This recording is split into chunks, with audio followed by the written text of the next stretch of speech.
को शोहरत दी, बहुत ऊंचा पहुंचाया, लेकिन बहरहाल लोगों ने नाकदरी की।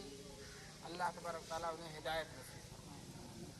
और हमको कारी साहब क्योंकि अल्लाह के लिए किया था, इसलिए कारी साहब को दिल छोटा नहीं करना चाहिए। इंशाअल्लाह सुम्मा इंशाअल्लाह ये मदरसा भी उसी मदरसे से बल्कि उससे भी बढ़कर हो सकता है।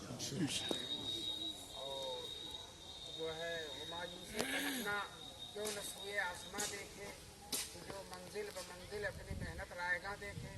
तो मेहनत रायगा नहीं है, बेकार नहीं है, मदरसा भी चलता रहे क्योंकि वो दीन का काम है।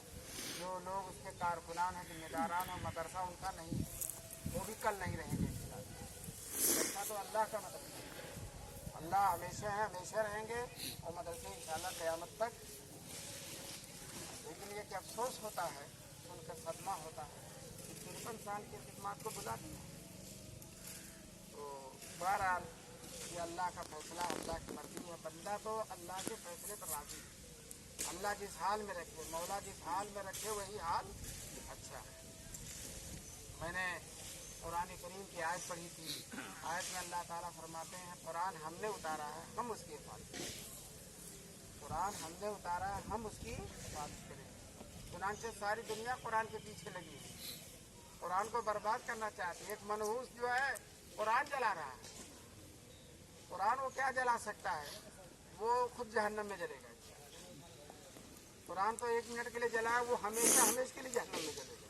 उसको पता चलेगा कुरान जलाने का क्या नुकसान होता है।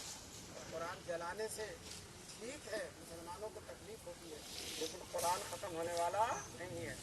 अंग्रेज़ों ने अपने ज़माने में ये तय कर लिया था बरतानिया की पार्लियामेंट में कि हम कुरान नहीं रहने देंगे, हम कुरान नहीं रहने देंगे हिंदुस्तान के अंदर। मैं आपसे पूछता हूँ, हिंदुस्तान में कुरान है कि नहीं है? और बरतानिया है?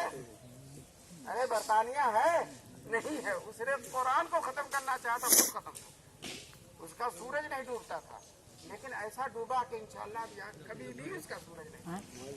और कुरान